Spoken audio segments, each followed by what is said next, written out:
vietā, bet es jūs visus mīļi un sirsnīgi sveicinu šajā dusmas dienā. Jūs ziniet, ka rudens ir pārmaiņu laiks. Rudenī strauji daba mainās no vasaras pārējiem uz rudeni, un tad jau mums ir tā tālākā doma par to, kad ir raža jāievāc, un mēs arī redzam, ka brīnišķīgi daba Dievs mums ir dāvājis, kad rudenī mēs redzam tik skaistu, bagātīgu krāšņumu, un arī mūsu dzīvēs pienāk laiks, kad tas vārds, ko mums ir iesēdis sirdī, ko mēs esam dzirdējuši no kāda, vai arī dzirdēsim vēl, tas nes brīnišķīgus augļus, ko mēs pazīstam kā Dieva svētību šajā dzīvē un mūžīgo dzīvību arī mūžībā.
Nu, brīnišķīgi. Paldies par šo sveicienu.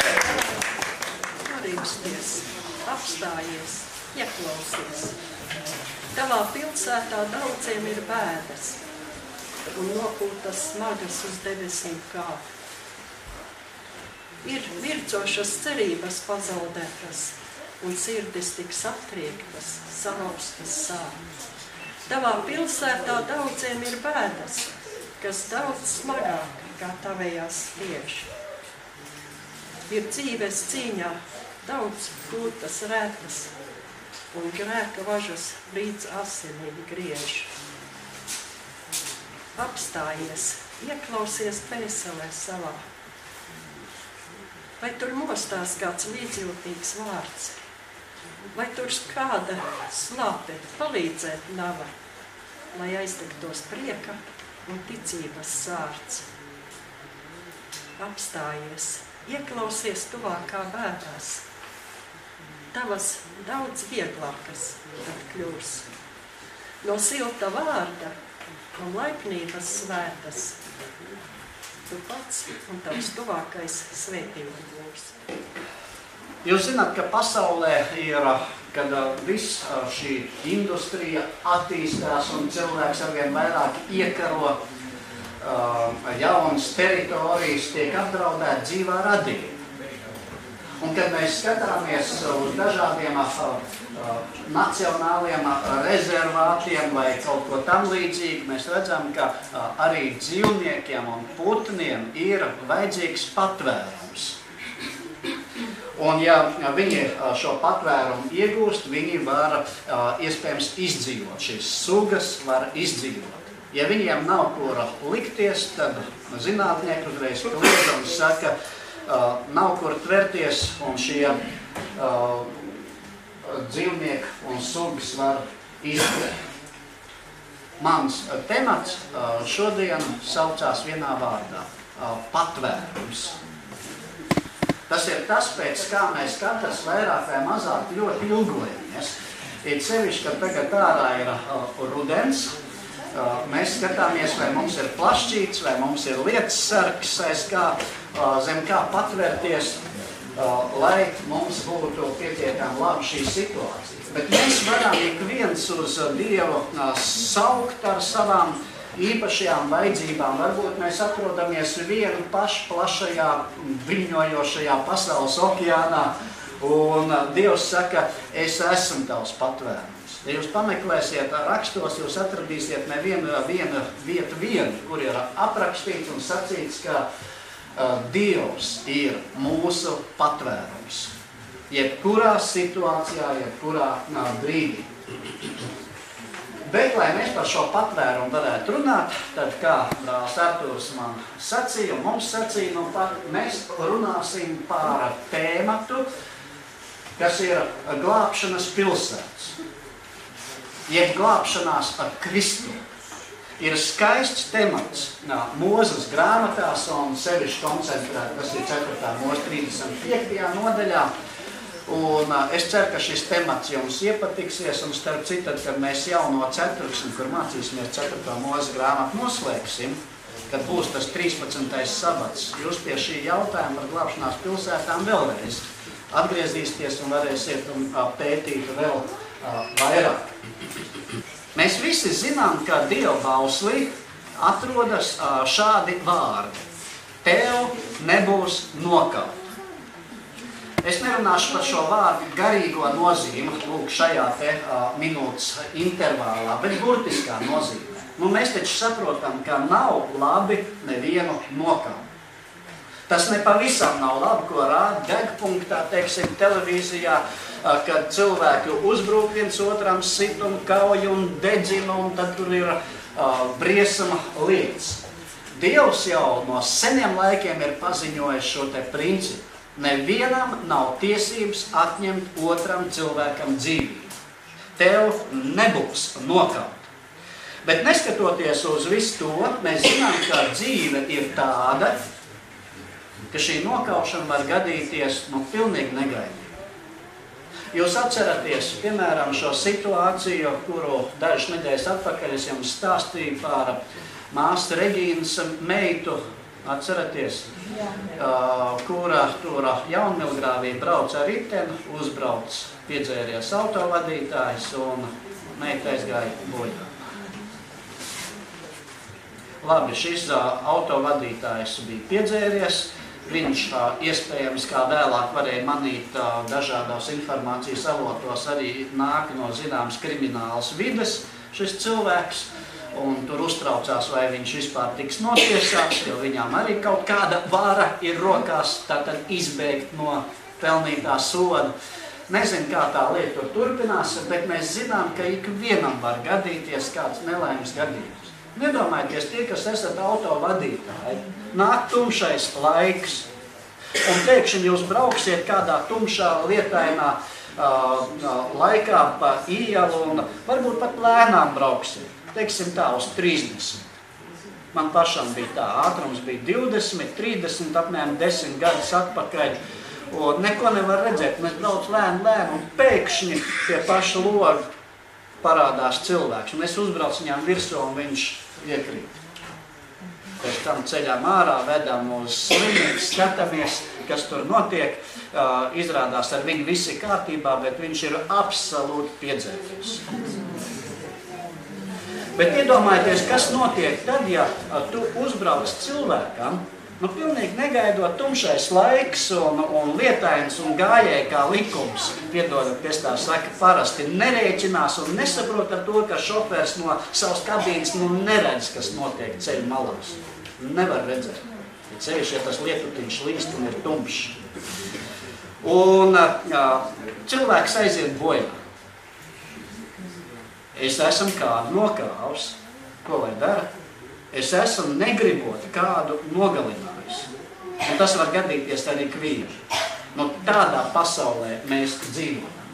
Izrādās, ka Dievam ir ne tikai strikts paziņojums, tev nebūs nogaut, bet viņam arī ir šāds paziņojums. Lasām 4. Mūzes grāmatā, 35. nodaļā, 11. 12. pāntu.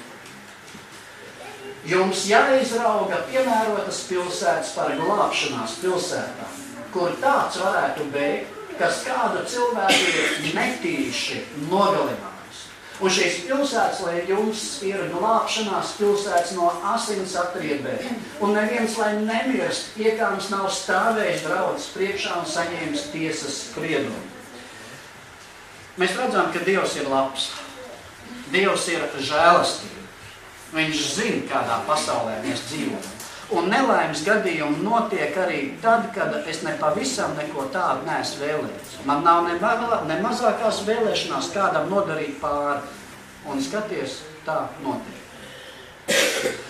Un Dievs saka, netīši nogalinājis, ja kāds ir. Tad šādam cilvēkam ir glābšanās iespēja. Viņam ir jābēg uz glābšanās pilsētā. Šeit jūs redzat šo uz ekrānu uzrakstīt šīs te pilsētas vārdus. Lūk, Naftali kalnos, Efraim kalnos, Jūdas kalnos. Tad mēs dodamies pāri Jordānas upei un mēs ieraugām vēl bija Rūbens ciltī, Gada ciltī un Manas ciltī.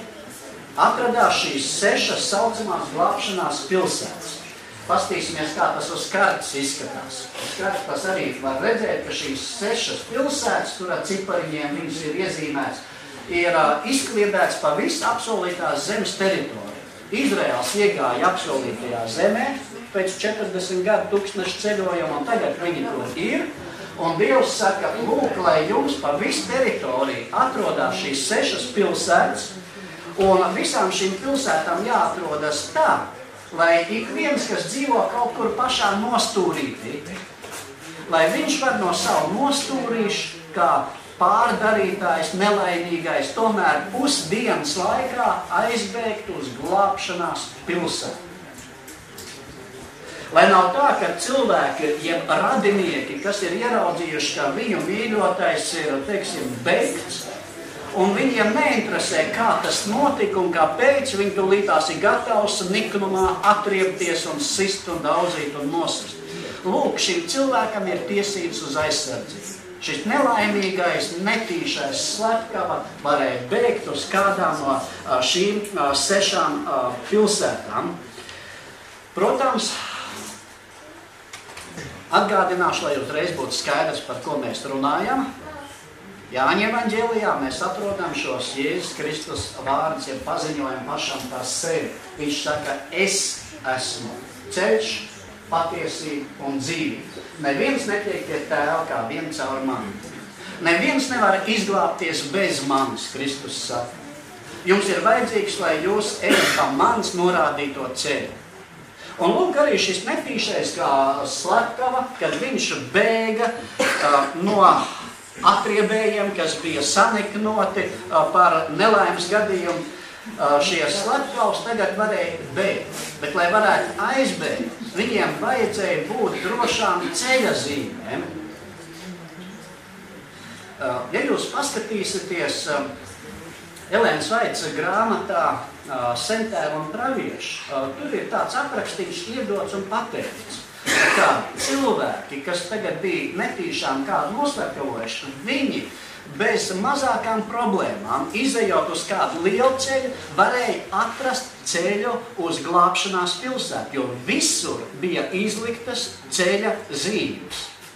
Visur, kur bija kāds mulsinošs krustojums, bija izliktas skaidras ceļa zīmes. Droši vien ne jau tā kā mūsdienās to dara, bet vienalga bija kāds staps un bija kāds poks, kur bija uzgrebts, uzrakstīts, tev jāiet pa šo ceļu, lai tu sasniegtu glābšanu, lai tu gūtu šo patvērumu. Cilvēks aizbēga uz glābšanās pilsētu, uz vienu no šīm 6. Ar viņu pie vārtiem aprunājās, viņu ielaida iekšā, un viņam vajadzēja tagad dzīvot šajā glābšanā. Es uzsveru, šim cilvēkam vajadzēja dzīvot un palikt šajā glābšanā. Tā ir ļoti interesanta niansīta un interesanta doma, jo cilvēks, kas ir iegūst glābšanu, viņam šo glābšanu ir vajadzīgs paturēt. Jo mēs taču bieži uzsveram un sakam, ka glābšana ir iespējams arī pazaudēt. Vai ne? Un lūk, šis ziņojums no 35. nodaļas, no 26. panta mums tālāk saka, kas cilvēkam bija jādara, kas tagad bija netīši kādu noslepkavojis un aizbēdzis uz glābšanās pilsētu. Bet ja cilvēks pats izies no savas glābšanās pilsētas robežām, uz kuriem viņš bija aizbēdzis, un asins atriebējis viņu ieraudzījis ārpus viņa glābšanās pilsētas robežām, un viņu nogalinās, tad tas nav tādam skaitāms par asins darbu. Jo tādam bija jādzīvo savā glābšanās pilsētā līdz augstā priestera nāvei. Bet pēc augstā priestera nāves tāds drīkst atgriezties atpakaļ savā pilsētā. Manuprāt, ļoti intriģējoši, ļoti interesanti doma. Cilvēkam nav dotas tiesības, ļoti līdzīgi tam, ko mēs runājam arī sabatskolā mirkli atpakaļ par 3. Jāņa vēstuli. Cilvēkam nav dotas tiesības aiziet no šī glābšanās patvērumu. Cilvēks nevar pieņemt tādu lēmumu un saka, nu tā kā draudzes vadībai tur ir problēmas, paldies, nē, man ar viņiem nav nekas kopējs. Cilvēkam nav dots tādas tiesības, jo draudze ir Dieva organizēts instruments un īpaši viņa rūpju objekts. Tieši skaistie vārdi, kos mēs varam atrast pašā sākumā, Elēnas Vaits grāmatā Apostuļu darbi. Īpaši rūpju objekts ir draudze. Un tagad cilvēks, kurš saka, nē, es varētu kādu mirkli bez draudzes iztikt. Te tiek pazīmēta aina, un teikt, mēģināsim tā garīgi domāt šo ainu. Aiz pilsētas vārtiem, aiz draudzes vārtiem stāv ienaidnieks, stāv sātans. Viņš berzē un rokas un saka, nu, lai taču viņš nāk ārā, nu, nāc. Bet viņš ir šis asins atriebējs, kas meklē tevi nokaut. Katra atrašanās ārpus Kristus ir pazudinoša. Pat tad, ja tu esi vislielākais grēcinieks, tev ir jāmeklē šis patvērums Jēzu Kristu. Ja mēs runājam atkal par šīm burtiskām lietām, atcerēsimies kaut vai lielo tautas vadoni, Izraēļa tautas vadoni Mozi. Nu, Bībele saka, ka viņš arī nogalināja. Ēģiptieti nogalināja. Bet viss beidzās ar to, ka viņš meklē šo patvērumu Jēzu Kristu. Viņš ir viens no tiem, kas savā zemes dzīvē, savas ceļošanas laikā, tautas vadīšanas laikā pazina mūsu kungu Jēzus Kristu. Un viss beidzās ar to, ka viņš tiek paņemts debesīs. Pretēji daudziem citiem cilvēkiem, kuri dus skapos un gaida Kristus otro atnākšanu augšām celšanos. Tātad cilvēkam pāri visam, neskatoties uz viņa vainas pakāpi, ir jāmeklē šis patvērums Jēzu Kristu. Tikai tur ir drošība. Citur nekur mēs šo drošību atrast nevaram, un tas arī nav iespējams. Teksts mums ziņoja to, ka netīšajam slepkavam glābšanās pilsētā bija jāpaliek līdz augstā priestera nāvei. Interesanti doma. Tātad tas nozīmē, ka augstais priesteris, kas bija nozīmēts šajā kalpošanā pār visu Izraēļu tautu, viņš varbūt dzīvoja un kalpoja, kā augstais priesteris 10 gadus, pieņemsim, es teiktu mazliet fantazēju, 20 gadus, 30 gadus, tik ilgi, kamēr šis augstais priesteris dzīvoja, šim cilvēkam bija jāatrodās glābšanās pilsētā. Tad, kad aplidoja ziņa, ka augstais priesteris ir miris, šis cilvēks varēja atstāt glābšanās pilsētu, asins atriebējām nebija nekādas tiesības viņa aiztikt, un viņš varēja beidzot atgriezties savās mājās, savā ciltī, savās mājās. Vienalga, cik gadi bija pagājuši, 10 vai 30 gadi, viņš varēja beidzot atgriezties, tāpēc, ka augstais priesteris ir miris. Nu, sakiet, lūdzu, kas ir augstais priesteris? Tā ir tā kā simbolu valoda. Kristus. Tā ir norāda. Vecā derība mums norādīja uz Jēzus Kristus. Jēzus Kristus ir mūsu augstais priesteris. Un tad, kad mūsu augstais priesteris Jēzus Kristus nomira par mūsu grēkiem, Golgātā pie krusta, viņš sagādāja mums brīvību. 4. Mūzes grāmata mums arī pasniedz šo evaņģēliju vēsti, ka brīvība no visām mūsu bažām un nelaimēm pārnodarījumiem, ko mēs paši esam citiem nodarījuši, negribot. Arī varbūt gribot, bet arī tos mums vajag nožēlot. Iegūt riebumu pret to, saprast, ko es esmu darījis un nākt pie Kristus. Tad šo brīvību var iegūt tikai Jēzu Kristu. Nevis ar to, ka es tagad apņemos un es vairāk to nedarīšu, man nepatīk vairāk. Es saprotu, ka tas man sabendēs, man veselību un visu man dzīvi. Cilvēks var apņemties lietas, bet tā nav brīvība. Mēs tiekam aicināti iegūt brīvību caur Kristus nopelnu, nevis caur to, ko mēs varam ar savu gribas spēku izdarīt. Atkal atkārtojos ar šo vārdiņu gribas spēku, par kur mēs iepriekšējā reizē runājam. Atcerēsimies, kā apostols Pāvils mums saka. Viņš saka, tad no tiem, kas ir Kristu Jēzu, vairs nav nekādas pazudināšanas. Tātad, ja tu atrodies glābšanās pilsētā, jeb Kristu, tad tev vairs nav nekādas pazudināšanas. Un ja tu saproti, ka brīvību var iegūt tikai pateicoties mūsu debesu augstā priestera nāvei, kur viņš piedzīvoja pirms 2000 gadiem, tad tu tiešām ej pretī šai brīvībai. Visi šie simboli vecajā derībā, visi šie stāsti ir tādi, par kuriem Kristus arī savā laikā sacīja. Par māni taču Mūzes ir rakstījis. Kad mēs lasām tur 1. Mūzes grāmatu, 2., 3., 4., ko mēs tagad pētīsim sabatskolā, 4. Mūzes grāmatu, par Kristu tur ir rakstīts. Meklēsim viņu katrā nodaļā. Un arī 5. Mūzes grāmatu. Viss ir ziņojums par Jēzu Kristu. Tanī pašā Romiešu 8. nodaļā mēs atrodam ziņojumu, ko apostols Pāvils mums saka. Ja tu esi iegūst brīvību, paliec šai brīvībā, jo kas tad mūs pazudinās? Vai Kristus Jēzus, kas ir nomiris, vēl vairāk, kas ir augšām cēlies un ir pie Dieva labās rokas, un kas arī mūs aizstāv? Kurš tad ir gatavs mūs pazudināt? Nav tā. Debesīs Dievs tas nav. Dievs ir mūsu glābējs. Un tā, mīļie brāļi un māsas, mīļie draugi, Siguldas draudzē, ik viens cilvēks, kas savu dzīvi atdos Jēzum Kristum, piedzīvos glābšanu. Es uzstādīšu teikt kontroli jautājumus. Tāds maziņš eksāmens, bet viņi būs 2. Sakat, lūdzu, jūs esat pieņēmuši Jēzus Kristu? Jā. Paceļat savus rokas. Paldies. Tagad būs grūtāks jautājums.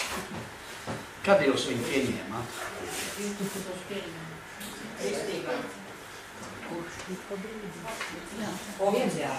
Mana pirmī Artūrs pateica pareizi atbildi. Artūr, kā tu domā?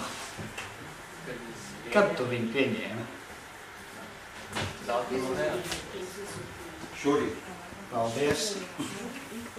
Pareizi atbildi uz šo jautājumu ir katru dienu. Mums viņš ir jāpieņem. Es neprasīju, kad jūs pirmoreiz to izdarījāt. Īstenībā, kad jūs pēdējo reizi to izdarījāt? Vai jūs šorīt to izdarījāt? Vai jūs šorīt esat drošībā? Nepietika ar to, ka tu iegāji glābšanās pilsētā. Bija šai glābšanās pilsētā jāpaliek. Katru dienu jāizvērās, es palieku šeit. Bet ja es šodien varu iziet ārpus šīs glābšanas Kristu, tad atriebējs ir klāt, un viņš jau gatavs kaut ko man nodarīt. Lai Dievs jūs svētī šajā atrašanā, ka jūs atrodaties Jēzu Kristu, ka jūs atrodaties šodien, ka jūs rīt, visā turpmākajā žēlastības laikā. Lai Dievs uz to svētī. Amen. Amen.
Tas kungs, lai tev svētī un lai tev pasargā. Tas kungs, lai apgaismo savu vaigu pār tevi un lai ir tev žēlīgs. Tas kungs, lai paceļ savu vaigu uz tevi un lai dod tev mieru. Amen. Amen.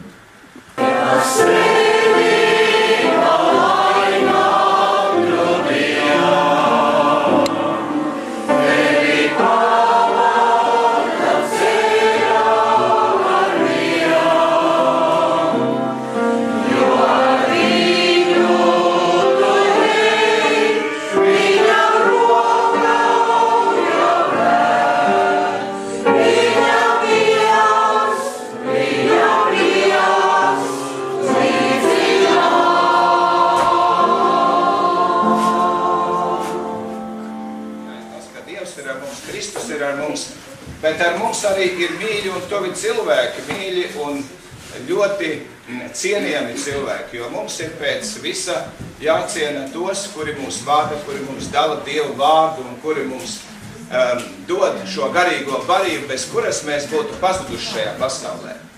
Un tāpēc mēs gribam šajā brīdī arī pateikties mācītājiem Jānim par ilgiem kalpošanas gadiem pie mums.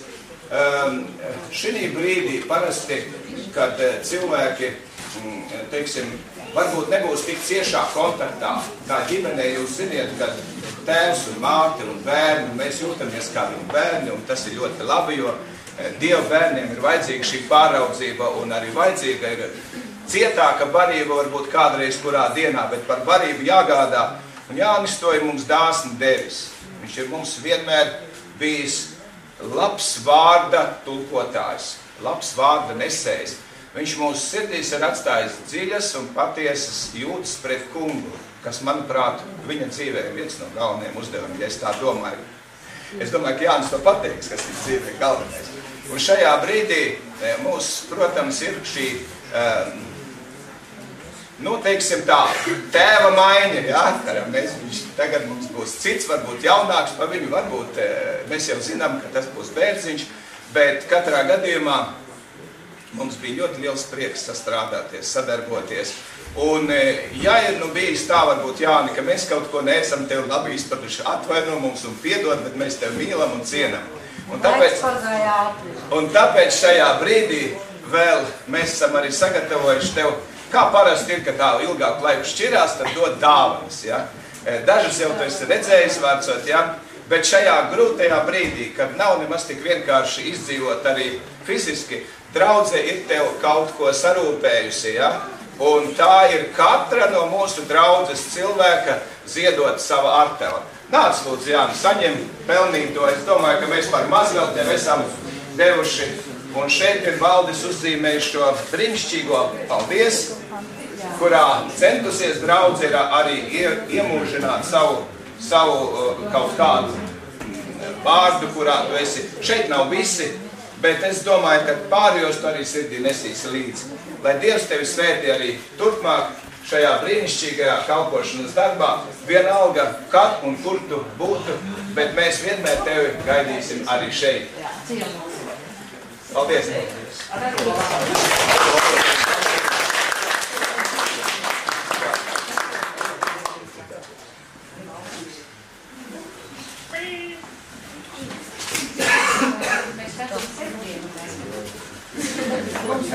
Jānis arī var teikt kaut ko, viņš jau visu laiku runājas, bet vēl jau viņam arī iespējams pateikt.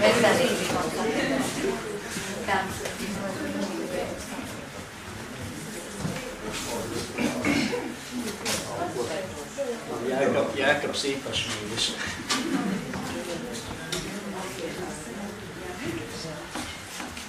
Jāsaka tā, jūs tik mīļi esat, ka laikam neiešu prom. Arī divi nebūs par daudz. Ņemšu un es tagad tā domāju, 17. es atgriezīšos. 17. oktobri es būšu klāt. Tiešām paldies un lai Dievs jūs svētī. Un Jā, es gribu uzreiz pateikt liels paldies par to. Es no bērna kājas, bet biju pavisam mazs vēl. Es atceros, Valdis vienmēr kaut ko zīmē. Es domāju, ka es arī varētu dabūt. Un es beidzot dabūju kaut ko no tā, ko Valdis ir uzzīmējis. Paldies! Jā. No tiem laikiem, kad Rīgas pirmajā draudzē, centrālajā draudzē, vai tur korī vai kaut kā savādāk, vienmēr kādos īpašos gadījumos kaut kas tur tika zīmēts, ja? Un tas vienmēr bija aizkustinošs. Man tas tiešām ir pie sirds.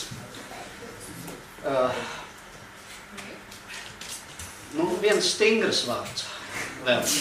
Stingrs? Jā, stingrs.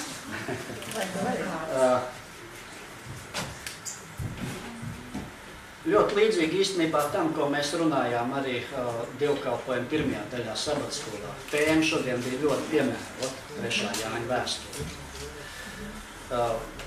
Aicinu, no visas sirds aicinu būt vienprātībā, neveidot nekādas politikas uz tā rēķina, kad varbūt mācītāji mainās. Mēs ar Agri daudzas lietas pārunāsim. Mēs te otrdienu te ņemsimies abi divi pa Siguldu. Un mums visiem ir viens darbs darāms.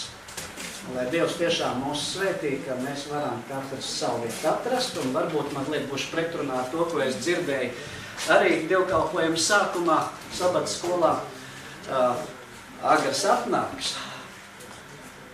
Jūs cenšaties būt labāki nekā jūs esat. Tikai tā pa īstam. Pasakat, es gribu kalpot šajā darbā, man nebija līdz šim iespējas, gribu kalpot, bet nevaldīt. Kalpot.